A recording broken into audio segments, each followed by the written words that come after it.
పెద్దగా నేనేం తెలుసుకొని రాలేదు, పాలిటిక్స్ ఏంటో తెలుసుకొని రాలేదు, ఏదైనా చదువుకొని రాలేదు. కేవలం ఇక్కడ వచ్చిన తర్వాత నేను ఈరోజు ఇట్లా నిలబడి మాట్లాడగలుగుతున్నా అంటే దానికి కారణం నా ఎదురు ఉన్న మీరందరే. నేను ప్రత్యేకంగా ఏది కూడా ఎక్కడ కూడా నేర్చుకునే సమయం లేదు. ముఖ్యంగా దూకుడే, లోతేంటో తెలియదు, దూకుడే. దాని తర్వాత నా అత్తమ్మ సపోర్టు, అట్లనే మీ అందరి నమ్మకం. ఆ రోజు చెప్పిన మీ బిడ్డలాగా ఉండి మీకు ఏదైనా కానీ చేసి పెడతా అని చెప్పిన. ఈ రోజు కూడా ఎమ్మెల్యే అయినంత మాత్రాన నాకేం 2 కొమ్ములు రాలేదు. నేను అప్పుడెట్లా మీ బిడ్డనా, ఇప్పుడు కూడా మీ బిడ్డనే. ఇంట్లో ఉన్న ముఖ్య నాయకులు చాలా మందికి బిడ్డ వయసున్న దాన్నే, వేరే వాళ్ళకు కూడా ఒక చెల్లెలాగా ఉండి చేస్తా అని చెప్తున్నా. నాకు మీ అందరినీ చూస్తుంటే మొదట ఒకటి గుర్తొస్తుంది. పాలకుర్తిలో అంటే నేను అప్పుడు అక్కడ ఉన్న మా అత్తమ్మ నాన్న 4 నెలల ముందు వచ్చిండ్రు.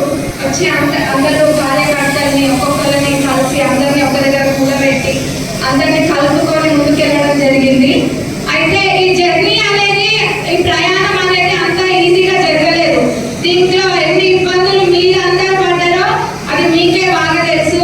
ఆ రోజు కాంగ్రెస్ కార్యకర్త ఉన్న వాళ్ళందరూ కూడా చాలా మంది లోపల ఉండిపోయారు. ఎందుకంటే మన దగ్గర అంచివేత, తొక్కివేయడం, కేసులు పెట్టడం అంత దారుణంగా ఉండే. ఈ రోజు మన పాలకుర్తిలో కాంగ్రెస్ జెండా ఎగిరినప్పటికెళ్ళి స్వాతంత్రం వచ్చినట్టుగా భావిస్తున్నారు అందరూ కూడా. ప్రచారంలో అప్పుడు తిరిగినప్పుడు ఎవరు చూసినా అంటే నాకు అప్పుడు పాలిటిక్స్ లోకి వచ్చి కొత్త కదా, నేను అనుకునేదాన్ని ఎవరు చూసినా ఏంటి ఇట్లా చెప్తున్నారు అంటే, దొంగ కేసులు పెట్టుడేంది, ఇబ్బంది పెట్టుడేంది, కొట్టించుడేంది, అరే ఇదెక్కడ కథ అంటే పాలిటిక్స్ అంటే ఇట్లుంటుందా అనుకున్నా. అంత ఇబ్బంది పెట్టిండ్రు. ఏదైనా అహంకారం అనేది ఎక్కువ రోజులు పనికిరాదు అన్నదానికి నిదర్శనమే మన పాలకుర్తిలో కాంగ్రెస్ జెండా ఎగరడం.